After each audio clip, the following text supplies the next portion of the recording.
En termes d'infos, décidément, nous ne sommes pas des veaux ou alors des veaux éclairés.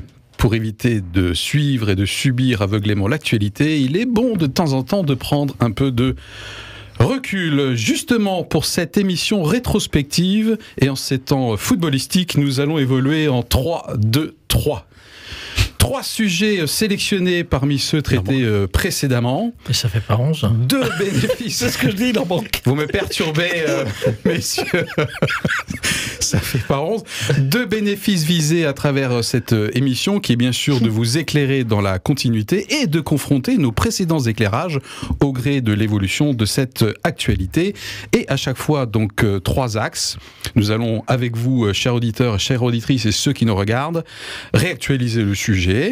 Bien sûr, voir le traitement médiatique, est-ce qu'il y a des leçons à apprendre pour nous qui ne voulons pas être dévots, et bien sûr notre implication personnelle, est-ce que nous avons été inspirés le temps où nous avons parlé de ce sujet alors qu'entre-temps il a vécu sa propre vie. Voilà, donc évoluer en 3-2-3, ça fait pas 11, c'est une nouvelle sorte de football. Eh bien, je vais saluer donc les chroniqueurs habituels. Bonjour David. Bonjour. Voilà, et donc tu vas nous dire un des 3 sujets, c'est ça ? Oui, mais je trouve qu'il y a beaucoup de liens entre les 3 sujets qu'on va lier, et j'ai presque envie de faire un bouquet, mais non, mais le sujet de la bioéthique est quelque chose d'intéressant, puisqu'il y a un rapport qui a été fait depuis la dernière émission, et qu'on va pouvoir commenter. Donc, un des 3 sujets, les états généraux de la bioéthique. Bonjour Bernard. Bonjour Philippe, bonjour David. Et donc, un autre sujet ? Un autre sujet, j'ai envie de parler du CBD. Du cannabis. Ah, d'accord. J'ai un arrêt sur image tout d'un coup. Voilà. Donc le cannabis. Il en a abusé un petit peu malheureusement. Bon, mais voilà. Voilà, mais ceci est hors micro, bien sûr. Et donc, bonjour Marc. Merci. Bonjour Philippe, bonjour à chacun et chacune d'entre vous. 3e sujet. Tu nous as lancé en disant on ne sera pas des veaux. Je me posais la question de savoir si à partir de juillet, il ne fallait pas prendre la vitesse du veau pour rouler sur les routes. Ah, ça sent... les mesures de sécurité routière dont nous avons débattu au mois de janvier, et notamment une des mesures qui est la limitation à 80 km/h. Et bien voilà, écoutez, cette émission rétrospective est lancée dans un instant, et nous allons reprendre ces 3 sujets du plus ancien au plus récent. Donc, à moins que je ne me trompe, le plus ancien que nous ayons traité, c'était au mois de janvier, et donc ça concerne effectivement la limitation de vitesse à 80 km/h sur les routes secondaires dépourvues de terre-plein central, etc., de séparateurs. Déjà, messieurs, cette actualité est-elle toujours aussi chaude ? Ah, elle est encore plus chaude. Puisque quand nous vous retrouvons aujourd'hui, eh bien, l'application sera réelle. Dès le 1er juillet. Ah, ça y est, ouais. Alors, la question qui se pose, qui moi je trouve une question un peu amusante, c'est le rapport de la loi à la mise en œuvre de la loi. Ouais. En l'occurrence, on entend beaucoup de parlementaires, d'élus locaux qui disent de toute façon, on ne mettra pas les panneaux qui répondent à l'exigence de la loi. La Creuse, notamment. Et je me dis, mais alors dans ce cas-là, s'il n'y a pas de panneaux, qu'est-ce que vaut la règle ? Je ne pourrais pas, si je n'ai pas respecté ces 80, faire référence au fait qu'il n'y a pas de panneau, puisque de toute façon, la loi doit être connue de tous. Donc voilà, je trouve que là, il y a un imbroglio qui m'interroge, et puis je me disais, quelle va être ma nouvelle pratique pour tenter de respecter ces 80 km/h sur nos routes. Et si vous voyez la tête attristée de Marc, mais vous la voyez en plus, on la voit. Le régulateur de vitesse, Marc. Ah, je sais pas comment ça marche, moi. Est-ce qu'il y aurait parmi nous quelqu'un qui serait prêt à faire un tuto sur Internet pour Marc en vous donnant la référence de sa voiture en antenne ? Un petit rendez-vous doit être prévu, signalez-moi. Donc le sujet, du coup, j'entends bien, il est chaud, puisque la date annoncée dès le mois de janvier de mise en œuvre, notamment dans cette mesure, et ça y est, on y est, décret d'application, décret d'application, on est en plein dedans, avec du coup quelques manifestations de fronde, en fait, c'est ça ? Les panneaux, ils vont quand même être installés, sauf que... Mais pas partout. Moi, je pense que l'État va les mettre, sauf qu'il ne va pas pouvoir compter sur la contribution active de ceux qui râlent en ce moment. J'ai vu aussi qu'il y avait des associations, deux, qui ont déposé, je crois, un recours... au Conseil d'État. Au Conseil d'État. Vous en pensez quoi, vous, messieurs, de cette manœuvre ? Je pense qu'ils s'engouffrent quand même dans une sorte de vague hésitation qu'ils sentent au niveau du gouvernement. Ah bon ? Je les trouve assez fermes, en tout cas, dans leur prise de parole. Le ministre de l'Intérieur a été... On ne peut pas dire qu'il y ait unanimité. Et il n'était pas tellement chaud, c'est quand même un ministre important dans l'affaire. Monsieur Collomb, ouais. Et Gérald. Bon, moi j'ai un peu du mal à croire que ça va se mettre en œuvre comme ça, mais c'est vrai que ça va se mettre. Et je lisais quand même qu'il disait, il y avait une réflexion en disant peut-être qu'on pourra l'aménager ensuite, qu'on pourra revenir à 90 sur certaines routes. Donc ça a l'air d'être un flou. J'espère que ça va pas nous coûter trop cher en panneaux qui vont jeter la poubelle après. Moi, j'ai entendu qu'il y a on recycle, on repeint, peut-être. Oui, j'ai entendu qu'il y a une proposition de loi qui était de proposer justement de donner la main au préfet pour que le préfet puisse décider de manière décentralisée. Telle route est dangereuse, je la mets à 80, les autres je les laisse à 90. C'est le bazar, quoi, c'est ça? Bonjour, effectivement. Bonjour, la manière de voir un petit peu les choses. Ouais. Et puis, je me dis, bon, là aussi, c'est une mesure politique qui, sans doute, a son sens, qui est sans doute courageuse aussi, parce qu'on ne peut pas dire que ça soit une mesure très populaire en tant que telle, pas uniquement sur le plan politique, mais sur le plan des citoyens. Et en plus, elle va s'appliquer au moment des départs en vacances. Donc au moment où on va circuler sur nos routes, nos petites routes, etc. Oui, mais du coup, parce que c'est quand même une exigence, il va y avoir, a priori, si on veut que la loi soit appliquée, c'est qu'il y ait verbalisation si on ne respecte pas cette loi-là. Et de nouveau, alors j'ai pas vu quelles étaient les conséquences, tant sur le plan des retraits de points que sur le plan de l'amende en tant que telle. Mais je me dis, ça peut créer, s'il y a une volonté répressive forte, une forte mauvaise humeur. Il suffit de reprogrammer les radars fixes, par exemple. C'est pas compliqué, non Oui. Moi, je ne sais pas s'il y aura beaucoup de radars fixes qui surveilleront ces routes à 80. Il y en aura peut-être certains à certains endroits. Ceux qui sont déjà installés. Oui, voilà, on va dire que là où ils sont, c'est à des endroits à 80. On va dire que là où ils sont, c'est à des endroits dangereux où peut-être personne ne sera spécialement contre qu'on ait baissé un petit peu la vitesse. Mais c'est le problème de la généralisation sur toutes les routes d'une limitation à 80 km/h. Et là se pose la question, ou bien ils rajoutent des radars automatiques, ou bien on met beaucoup plus de policiers et de gendarmes sur la route. Ce qui est toujours une bonne chose en fait pour faire vraiment baisser la mortalité et l'incivilité routière, c'est la présence policière et la certitude qu'on va en trouver. Les tuniques bleues. Si on se souvient de l'année où vraiment il y a eu une inflexion dans la politique routière et du coup dans le nombre de morts, c'est quand il y a eu à un moment donné en disant cet été il va y avoir des flics partout. Et ça, là tout le monde a levé le pied et ça a eu un impact. Et là, depuis, il s'est passé du temps, il y a eu quelques évolutions sur l'accidentologie, mais surtout les policiers et les gendarmes ont quand même été occupés par plein d'autres choses, dont l'état d'urgence et tout ça, quoi. Alors peut-être que c'est une période, on va tenter cet été de remettre un petit peu comment dire, la pression sur les automobilistes pour qu'ils roulent bien, mais je suis pas sûr. Moi j'ai un peu l'impression que ça va être un peu comme le cannabis, ça veut dire qu'en fait on va pénaliser quelque chose, mais on va pas trop le verbaliser. David, on peut quand même dire, pour préciser, et ne faire que s'en réjouir, c'est que effectivement le taux de mortalité sur les routes françaises baisse depuis maintenant 3 ans. On arrive cette année, il y a une baisse importante et forte. Il faut s'en réjouir. C'est un drame que la mort sur la route. Est-ce que cette mesure-là va continuer à faire des effets dans le bon sens, c'est-à-dire à fortement diminuer le nombre de morts et le nombre de blessés? On verra bien.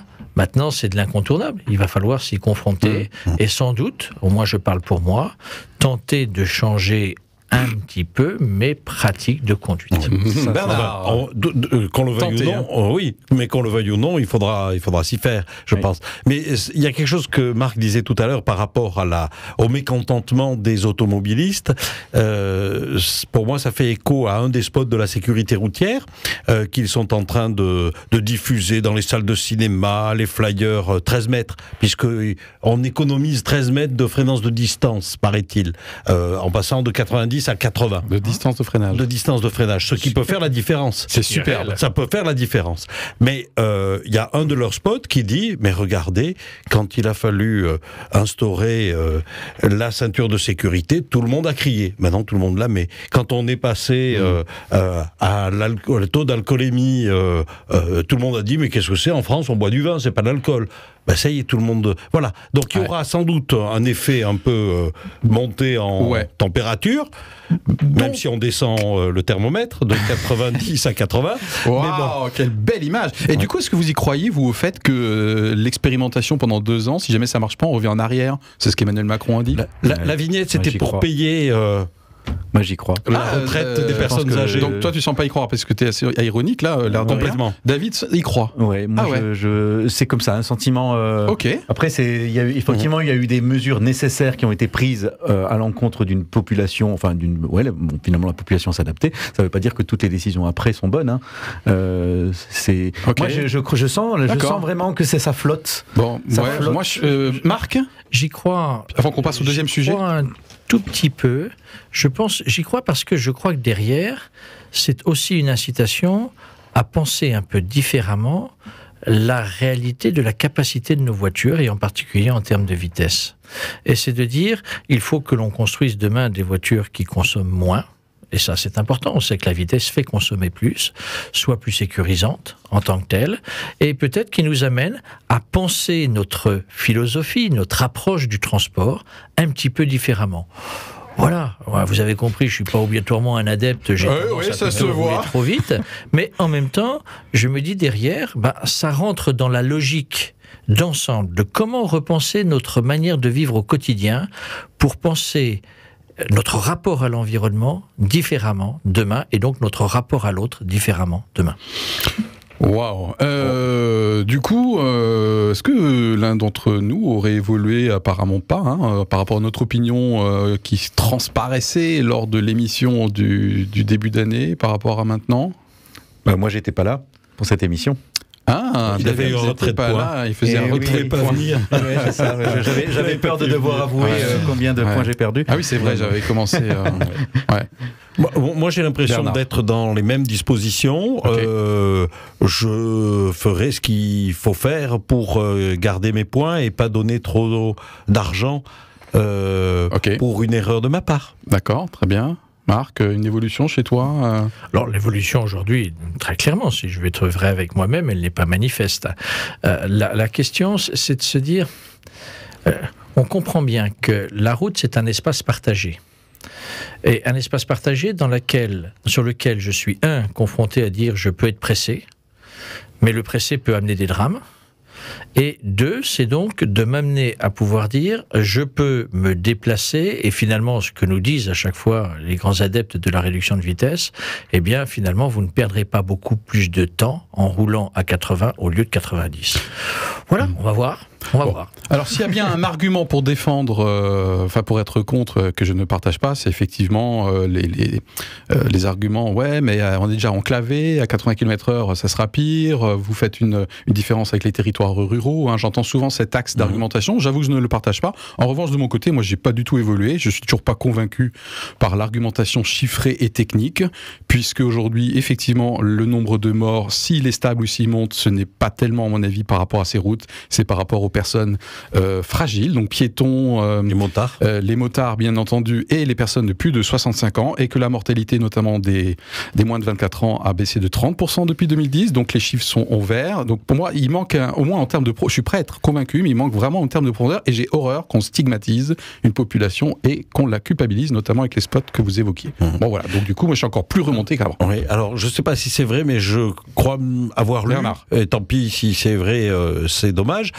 que le rapport qui sert de base à cette réduction de la vitesse ne comporte aucun chiffrage de la réduction du nombre de morts avec cette réduction.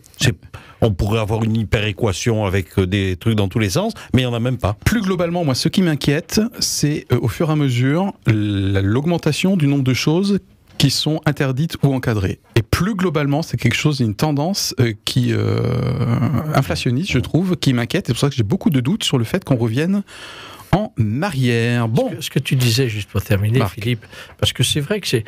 je ne peux pas me défaire d'un certain amusement, et en même temps, j'entends ça avec non pas une sympathie, mais une vraie attention. C'est le monde rural dit, mais nous, on n'a pas d'autoroute. On n'a pas de lieu. Et notre quotidien, c'est de pouvoir nous déplacer, et souvent nous déplacer assez rapidement pour faire nos 45, nos 50 km, pour rejoindre notre lieu de travail, etc. C'est de se dire, on est une nouvelle fois pénalisé, et c'est nous qui risquons le plus d'être verbalisés. C'est compliqué, c'est difficile, et c'est pas logique. Bon, alors, deuxième sujet, cannabis. Oui, les choses interdites. Voilà. Voilà. Encore des choses interdites. Alors, le cannabis, c'est une émission qui est eu, nous avons enregistré également en début d'année.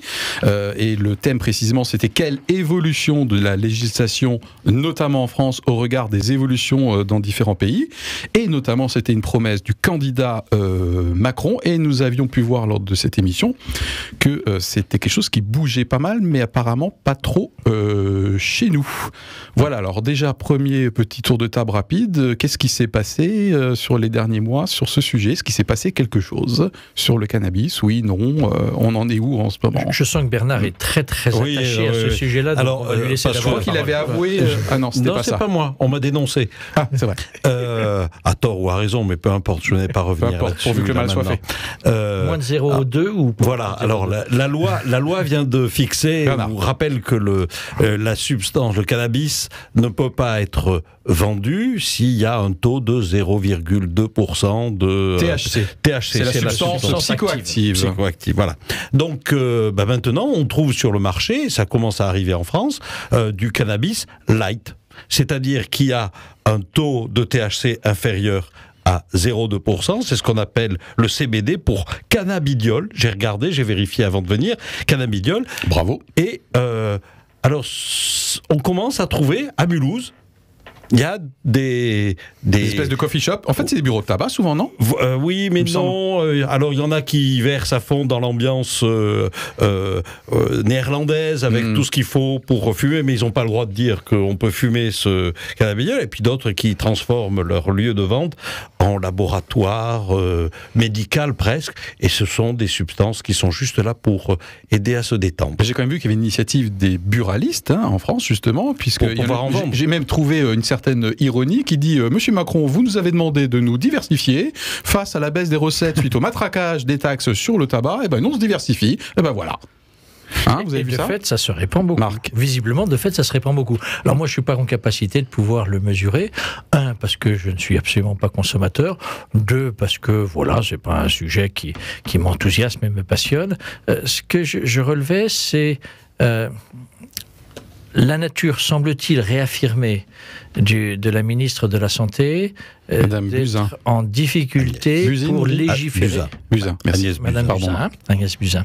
D'amener vers une législation et une autorisation éventuelle du cannabis, tout en distinguant, et ça c'est le débat qui a monté depuis qu'on s'est vu, entre l'utilisation thérapeutique, en quoi le cannabis peut aider ceux qui sont malades et en particulier de souffrance contre la douleur ou pas, et puis la consommation, j'allais dire, de loisirs ou pour son bien personnel. Ou récréatif, puisque c'est le terme, par exemple, qui est utilisé au Canada, puisque le Canada, ça y est, est le deuxième pays au monde, après l'Uruguay, à légaliser le cannabis à usage récréatif. Alors, avec quelques règles, je rappelle que malgré ce qu'on pourrait penser, nous avions démontré lors de la précédente émission que aux Pays-Bas, ce n'est pas légal, voilà, c'est juste le terme légal est important. Donc à usage récréatif, effectivement, Agnès Buzyn a laissé une porte ouverte sur le cannabis à vertu thérapeutique. Effectivement, j'ai entendu ça sur France Inter, notamment. Une grande porte ouverte. Une grande porte ouverte, même, Marc. Après, c'est de voir où sont les limites et qui contrôle et qui est amené à pouvoir définir,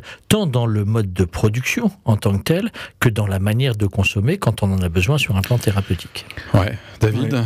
Moi, j'ai pas tellement creusé ce sujet. J'ai un peu des lacunes sur la mise à jour. J'ai eu l'impression quand même que c'était un exemple. Est-ce que c'est la même chose que pour la question de la vitesse? Qu'il y a une sorte de collège d'experts qui essayent de conseiller en fait les législateurs pour construire leur loi et qui fonctionne pas bien en fait. C'est-à-dire qu'à un moment donné, la ministre passe à côté et n'est pas très crédible en fait. Faudrait qu'ils écoutent notre mission. Oui, peut-être. Notre émission, oui, déjà, commencer par ça, mais en tout cas mais alors exactement. Ah ben voilà. Exactement, mais de façon un peu plus large. Moi, sur ces 3 sujets-là et sur le sujet de la bioéthique, c'est encore plus flagrant. On va passer un peu plus de temps. Il y a cette question. Je sais plus. C'est une interview qui parlait c'est Leonetti qui parlait de ça. Oui. Qui parlait en fait de ce triangle en fait qui est là pour établir une loi et prendre des décisions. Il y a un triangle qui est constitué du peuple, des gens, du Parlement, ceux qui votent, et des experts qui sont là pour fournir des informations. Ouais. Et fournir des informations, c'est-à-dire s'appuyer sur leur propre expertise d'experts, voilà, qui connaissent bien les sujets, mais aussi pour savoir comment est-ce qu'on peut organiser une consultation auprès de la société pour savoir ce qu'elle pense, quelle est son expertise d'usage, qu'est-ce qu'elle vit, et aussi est-ce qu'elle est prête à accepter une loi qui va se voter maintenant. Voilà. Et toute cette question-là, ce triangle un peu magique et parfois un petit peu explosif comme dans le triangle du feu pour les explosions, de savoir comment c'est bien dosé. Et j'ai l'impression que sur le cannabis, en fait, c'était parti sur une promesse de campagne, il faut faire ça, et je pense qu'ils sont pas prêts à savoir exactement quel est le bon truc. Donc ils ouvrent avec cette espèce d'alibi de l'usage thérapeutique et tout ça, qui est pour moi juste une façon de pousser le problème un petit peu plus loin en attendant d'y voir plus clair, mais je sens pas du tout une vision forte et claire sur ce qu'on va faire sur ce sujet. Ouais, et apparemment c'est une législation actuelle qui est de plus en plus difficile à défendre, quoi. On va se retrouver complètement coincé, non ? C'est-à-dire, Philippe ? C'est de plus en plus difficile par rapport aux évolutions dans d'autres pays, puis aussi parce qu'il y a des contradictions apparentes de traitement entre les atermoiements sur le glyphosate, par exemple. Ok, alors que sur le cannabis, on a une position, c'est le gouvernement et la France, de fermeté, va dire assez rétrécie, puisque la seule chose qui a changé, c'est qu'effectivement, dorénavant, c'est une amende qui a permis de désengorger les tribunaux. Donc c'est toujours un délit, mais le traitement, on va dire, est un petit peu allégé, mais j'ai le sentiment que, bien qu'évidemment je ne sois absolument pas favorable à ce que par exemple mes enfants consomment du cannabis, moi-même encore moins bien entendu, mais est-ce que ce soit une législation dans laquelle inéluctablement on va devoir évoluer sous la pression je pense que c'est une vraie tendance, quoi. Voilà. C'est ça, voilà, parce que toutes ces questions-là, c'est est-ce que la société est prête à une évolution de la loi. D'après les sondages, les Français sont prêts. Mais oui, mais parce qu'en fait, ça veut dire que la société française en particulier est prête depuis très longtemps à consommer du cannabis, puisque on est un pays qui est très grand consommateur. Alors, tous ceux qui ne consomment pas, sont comme même peut-être même certains des exceptions autour de cette table. Certains qui consomment se posent cette question est-ce que c'est bien de légaliser ? Est-ce que c'est dangereux pour la société d'autoriser quelque chose qui est quand même un produit addictif parmi effectivement plein d'autres Ce que tu dis, David, moi me paraît important. Alors, j'avoue que c'est un sujet qui me dépasse un petit peu, parce que je ne sais pas les conséquences du cannabis dans ma propre vie, dans la propre réaction de mon corps, de mon esprit, etc. Tu veux dire, tu sais pas ce que ça a fait ? Non, parce que tu l'as pas vécu. Je l'ai pas vécu. Ok, d'accord. Parce que ça parce qu'il a oublié. Derrière, tout à l'heure, on était sur le sujet des 80 km/h sur la route. Et David vient, à juste titre, à mon avis, de parler des conséquences d'une addiction possible. Et on est dans une société où l'addiction est de plus en plus forte à des tas de choses. C'est-à-dire qui nous emprisonne, qui ne permet pas un certain développement de liberté de la vie. Et la question du cannabis, je suis incapable scientifiquement de le mesurer. Mais une consommation, on le sait aujourd'hui quand même, c'est que une consommation, entre guillemets, trop importante de cannabis, les conséquences sur son état quand on va conduire, etc., c'est un vrai danger. C'est une vraie difficulté, comme l'alcool l'est.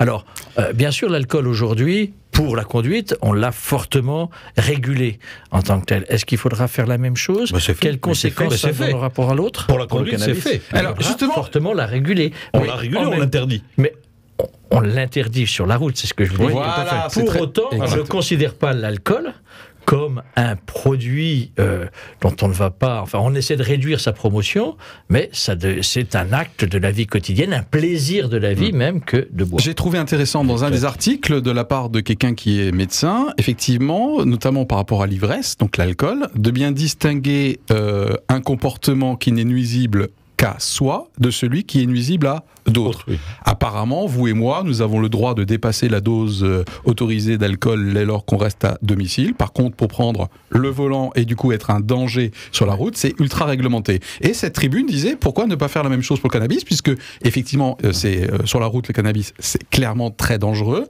Ils disaient, pourquoi ne pas faire la même chose ? Je trouve ça comme réflexion souvent dramatique, parce qu'effectivement, on peut le laisser dans la sphère privée. Mais on voit combien les addictions ont des conséquences, par exemple, sur la vie familiale, sur les drames qu'il peut y avoir dans les rapports entre couples, entre enfants. Là aussi, on ne peut pas banaliser les conséquences et de l'addiction et de la consommation qui va trop loin par rapport à la relation qu'on a à l'autre. Et je crois que c'est ça le point d'attention qu'on a à avoir. C'est en quoi ce que l'on consomme peut nous amener à avoir des rapports irrespectueux, intolérables dans certaines situations avec l'autre. Et c'est en termes de pédagogie. Et c'est en termes de pédagogie, je trouve ça génial, notamment pour transmettre des messages. Mais je suis pas certain. Vous voyez comme j'ai évolué sur ce sujet, c'est incroyable. Mes fils, ils m'entendent, ils vont dire papa, waouh. J'espère qu'ils t'entendent. Comme des milliers de personnes. Absolument, des millions. Mais c'est vraiment un sujet sur lequel j'ai évolué parce que je partage, mais alors complètement les problèmes des addictions. Et je trouve que c'est un vrai effort de pédagogie à faire plutôt que d'être dans la stigmatisation, dans la culpabilisation, quoi. Ouais, David qui dodeline. Oui, parce que en fait, effectivement, la question des addictions, moi, ça me gêne. Mais après, peut-être que des gens gèrent ça d'une façon correcte, de la même façon qu'ils peuvent gérer leur rapport à l'alcool d'une façon correcte, alors que ça peut être un produit très addictif aussi. Donc, admettons, faisons confiance qu'il y a des gens qui font ça, qui ne prennent pas la voiture après et tout ça. Mais aujourd'hui, et je me dis que c'est quand même le point, moi, qui m'ulcère le plus, en fait.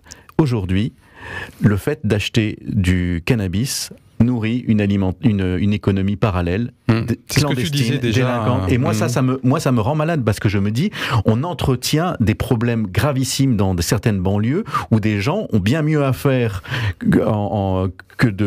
d'étudier ou d'essayer de trouver un travail. Ils ont bien mieux à faire que de vendre. C'est beaucoup mieux de vendre du cannabis, de la drogue. Rentable, ça veut dire que la légalisation, pour toi, permettrait de dépasser ce problème dramatique. Ben, oui. C'est ce qu'on croit comprendre, David. En fait, je me dis, si je réfléchis à qu'est-ce qui me gêne le plus dans tout ça, c'est ça. Et là, tu es relativement stable par rapport à ce que tu disais. L'interdit provoque du marché parallèle, provoque des mafias et exploite un certain nombre, en particulier de jeunes qui se font totalement avoir. Et en même temps que je dis ça, je dis objectivement, si je regarde ce qui me dérange le plus, c'est ça. Et donc c'est ça qu'il faut supprimer. En même temps, ça me fait mal au cœur de me dire qu'on va encore peut-être amener des personnes qui justement avaient peur de ce côté interdit, peut-être de consommer un produit d'addiction de plus. Le tabac, quand tu entends les buralistes, ils te disent qu'il y a un marché parallèle. Pourtant, le marché du tabac est régulé, organisé, structuré. Alors, on parlait des taxes qui sont de plus en plus fortes au point que certains envisagent de se diversifier en vendant du cannabis light. Voilà, c'est le marché parallèle, il reste quand même. Oui, surtout dans les zones frontalières. Ça reste mineur quand même, ça reste mineur. Bon. La question quand même... on va aborder balade-toi à Lyon, troisième sujet. Ce qu'on a vu dans l'évolution quand même, c'est que tu disais quelle évolution, ce qui semble-t-il est frappant dans les analyses qui sont faites aujourd'hui, c'est le développement de la vente de ces produits en dessous de 0,2 de substances actives et développement très fort. Et quelle incitation, parce que derrière, il y a quoi ? Il y a l'esprit du risque. Finalement, je peux y aller parce que ça va me faire plaisir, c'est light, et puis je vais pas prendre trop de risques. Du coup, où s'arrête sur ce light la dépendance que l'on peut créer sur la durée.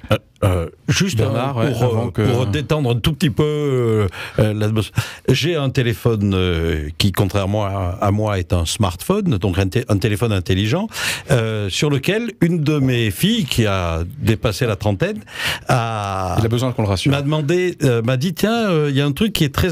tu verras pas, il faudrait que tu installes ce jeu. C'est un jeu comme le 2048, vous savez, où il faut mettre les tuiles qui s'additionnent. C'est pas grave. C'est un jeu on ne joue pas, voilà, vous ne jouez pas, mais moi, on ne fume pas, Bernard. Je sais. Et vous parlez beaucoup. Peut-être trop. On t'écoute pour l'instant. Non, c'était une référence cinématographique. Ce jeu, elle m'a dit, tu vas voir, tu vas être accro en 2 parties.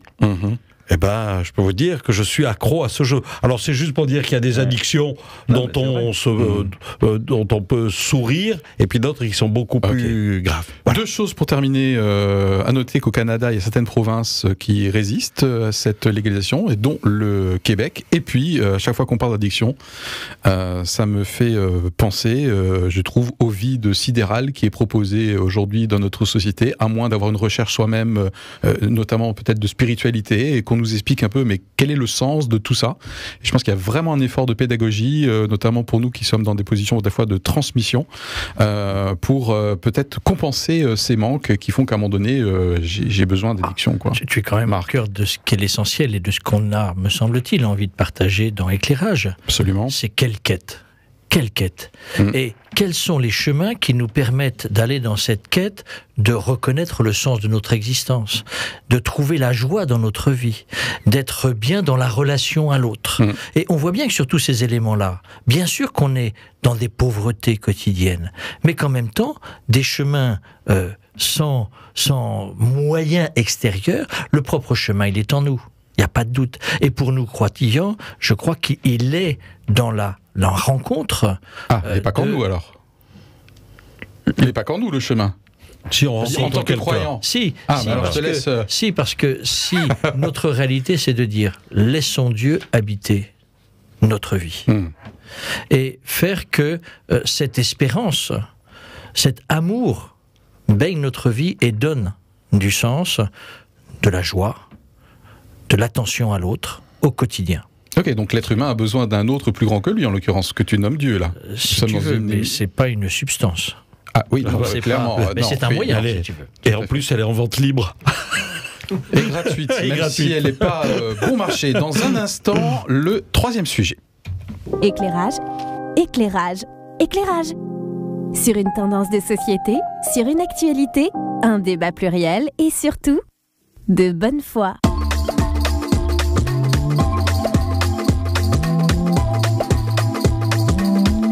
Éclairage.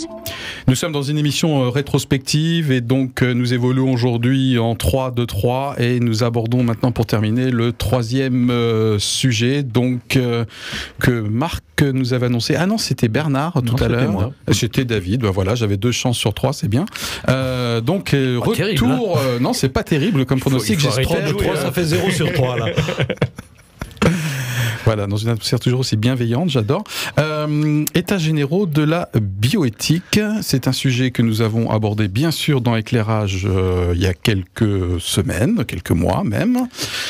Déjà, qu'est-ce qui se passe en termes d'évolution de l'actualité ? On en est où, messieurs ? Quand on l'a abordé, on était en plein cœur de la vie du débat démocratique. La phase préalable. La phase préalable. Okay. Quand même, retenir, puisque le débat public s'est terminé à la fin du mois d'avril, quand même 65 000 contributions sur le site internet. Ça n'est pas rien. De nombreux débats dans toutes les régions de France, des vrais dialogues qui se sont mis en place. 271 débats.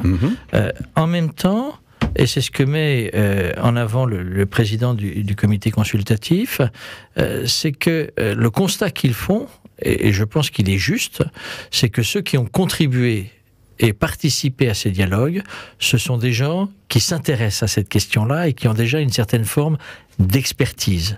Et que le regret qu'il avait, et je crois que c'est une vraie question dans un débat démocratique de ce type-là, c'est comment faire que le grand public, ceux qui sont assez éloignés de ces questions-là, puissent aussi apporter leur contribution. Ouais, je rappelle que ce qu'on avait dit lors de la précédente émission sur le sujet, c'est qu'effectivement ces états généraux lancés le 18 janvier sont une phase préalable pour une révision qui est prévue dans la loi de la loi bioéthique, donc qui aura lieu fin de l'année, voilà, tout à fait, de 2011, qui est donc une phase de préalable qui mêle experts et avis, on va dire, populaires. Merci d'avoir rappelé quelques chiffres. Et du coup, que maintenant on a les résultats en fait. C'est un rapport de 200 pages. Oui. On a une synthèse. C'est un rapport de synthèse, mais on n'a pas l'avis du comité consultatif qui ne le donnera que, je ne sais pas, mais c'est bientôt en fait. Est-ce qu'il n'y a pas déjà des indices sur ce qu'ils pensent ? À la fin de l'été seulement. Oui. Okay. Est-ce qu'il n'y a pas des indices sur ce qu'ils pensent ? Parce que moi j'ai l'impression que les résultats sont gênants en fait. Oui, ils s'étaient un petit peu positionnés déjà un peu et ils se sont rendus compte que parmi les contributions, il y avait quand même pas mal de gens qui étaient mobilisés, mais c'est peut-être pas très étonnant, pas mal de gens qui étaient mobilisés contre la PMA pour toutes. Soyons concrets, David. Et qui sont même intervenus pour reparler de l'euthanasie qui n'était pas forcément mise vraiment à l'ordre du jour, de la révision, pour redire que c'était pas encore prêt, quoi. Qui avait été quand même rajouté, David, et c'était une surprise que ça devienne le 9e sujet, alors qu'effectivement il n'était absolument pas prévu que ça rentre dans le cadre de cette redéfinition de la loi sur la bioéthique. Il avait été rajouté, là aussi par rapport à certaines pressions populaires, de lobbying, etc. Aujourd'hui, il s'avère, et c'est clairement posé, là encore, par Agnès Buzyn, ministre de la Santé, mais par le gouvernement, c'est que tout ce qui concerne la fin de vie ne rentrera pas dans le programme des lois sur la bioéthique, de la rénovation des lois sur la bioéthique, mais certainement sera l'objet d'un nouveau chemin, ce qui était mis en avant aussi dans l'observation, mais qui était déjà un constat dont on avait beaucoup parlé lors de notre émission du mois de mars, c'est que sur cette question de la fin de vie, le constat, et je crois que c'est le constat premier, principal, vraiment à prendre en compte, c'est que la loi qui date maintenant depuis près de 3 ans, n'est pas appliqué en France et que tout le dispositif d'appel à mieux terminer sa vie, à être dans un certain confort pour terminer sa vie par les soins palliatifs, est aujourd'hui encore une pratique marginale en France. Ah, alors moi j'ai lu quand même principalement des choses, pas sur ce sujet, mais sur 2 sujets très clivants, PMA et GPA, parce que tu disais tout à l'heure, est-ce que la société est prête ? Avant cet état préalable, certains disaient, je pense que la société est prête. Et là, Jean Leonetti, le même, dit, le gouvernement est allé trop vite, manifestement, 2 choses une, ou bien la société n'est pas prête, ou bien les contributions ont été trustées par les anti-GPA et les anti-PMA. C'est l'accusation qui est faite. Oui. Jean Leonetti le dit sur la PMA ? Alors il dit pas, en fait quand il peut-être sur l'ensemble de cette phase, peut-être pas spécifiquement. Je crois qu'il est toujours sur son sujet de prédilection, qui est le sujet sur lequel il a travaillé, de la fin de vie.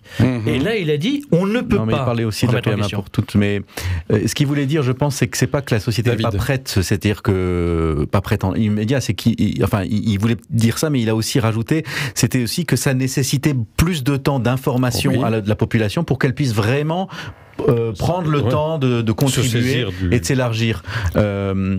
En étudiant le rapport, là, j'ai vu qu'en fait, il y avait j'avais pas noté ça tout de suite, un comité citoyen qui avait été créé pour ce travail, constitué de 22 personnes qui ont été tirées au sort d'après une liste qui avait été de volontaires qui avait été demandée par un organisme de sondage, en fait, et qui ont été tirés au sort. Et ceux-là étaient censés ne pas avoir d'opinion et ne pas être mobilisés, et ils se sont réunis pendant 8 jours, c'est-à-dire 4 week-ends, pour étudier ces sujets et donner leur avis.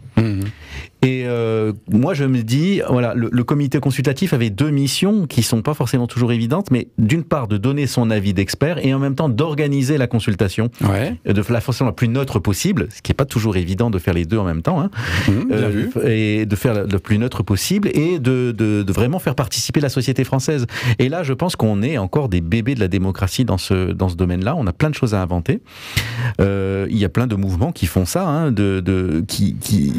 par exemple, je repense à la réflexion sur refaire une constitution. Il y avait des personnes qui disaient il faut créer une constituante, il faut tirer des gens au sort pour pendant plusieurs mois, réfléchir à qu'est-ce qu'on va faire comme loi, comme nouvelle constitution. Et ces sujets éthiques-là sont importants, non seulement pour les questions de PMA, de fin de vie, mais moi je pense que c'est des questions immédiates qui sont importantes, mais qui sont presque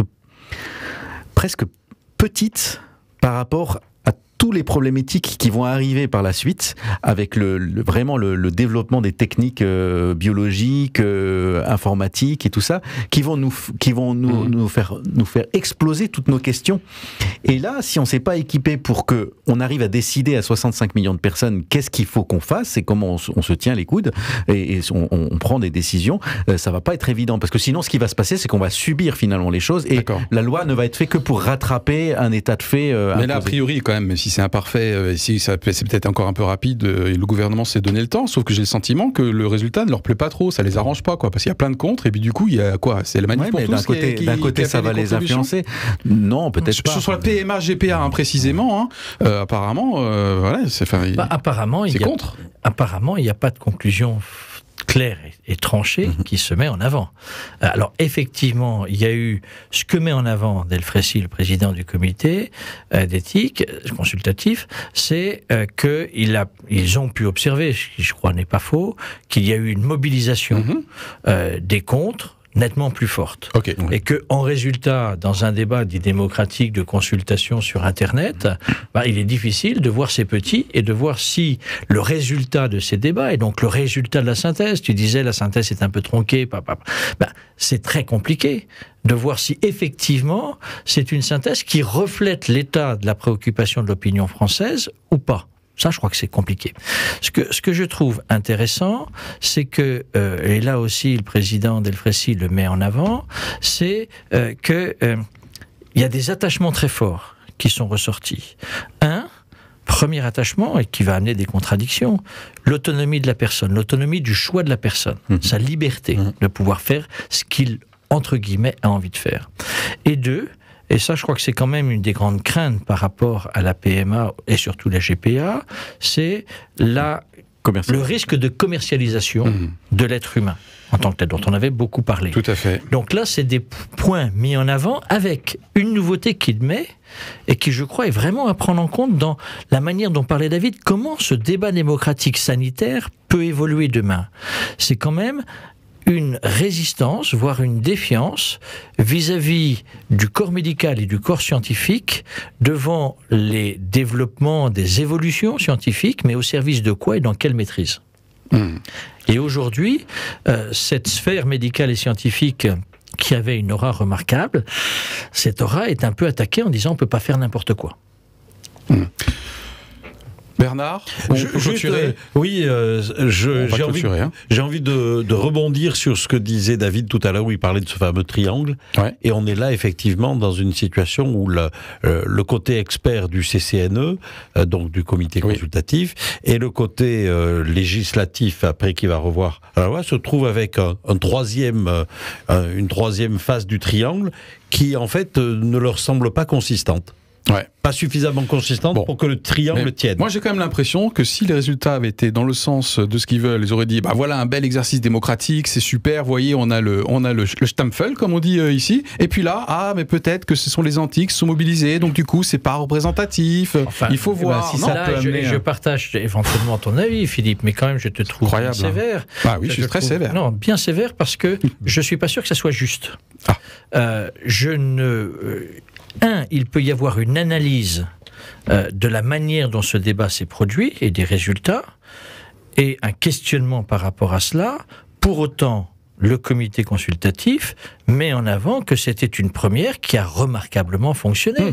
Et que là aussi, c'est le rôle de chacun, c'est d'apporter une synthèse. Mais ô combien on sait combien il est difficile de faire une synthèse d'un débat comme ce type-là. Et puis la deuxième, c'est maintenant, ils vont prendre leurs responsabilités d'experts, faire des propositions, avant que nos parlementaires, qui certainement auront aussi un dialogue avec leur opinion publique à l'intérieur de leur circonscription, devront se prononcer pour faire évoluer la loi sur la bioéthique. Et c'est pas des plus simples. On va devoir vraiment. Moi, je dirais aussi, c'est un rendre l'antenne, comme ils disent. Un début encore imparfait, mais je pense que c'est quand même une initiative intéressante d'avoir organisé cette consultation. Il faut l'encourager. Et je pense même que c'est bien que le gouvernement soit peut-être, je sais pas, mais peut-être il est insatisfait du résultat, parce que je pense que ça va le motiver peut-être à mettre encore plus de moyens sur une consultation très large et tirée au sort, parce que je pense que c'est quand même un outil qu'il faut utiliser pour vraiment arriver à des alternatives. C'est-à-dire qu'il faut mettre un petit peu de méthode statistique là-dedans pour au moins dire la société française est comme ça. Mais effectivement, des contributions volontaires, on connaît les biais habituels, mais c'est déjà bien. C'est déjà bien. Il y a plein de choses à lire en tout cas. Ok, bien écoutez, pour cette émission rétrospective, nous avons évolué en 3, 2, 3. Voilà, bravo, super. On s'en souvient, t'as vu? On s'en souvient très bien. J'aurais aimé quand même qu'on évolue en 4-4-2 ou en, je sais pas, parce que du coup, on n'a absolument pas parlé de la Coupe du Monde de football, qui mobilise quand même une grande partie. Justement, moi je pense que là, c'est peut-être le temps d'y aller pour les prochains matchs. Bien, écoutez, à très bientôt à l'antenne. Au revoir à toute l'équipe. Merci Philippe pour la rentrée, tout à fait. Pour l'idée de cette émission et pour la belle année qu'on a passée ensemble. Et bon été à chacun et à chacune d'entre vous. Et bien voilà, c'est parti. Au revoir.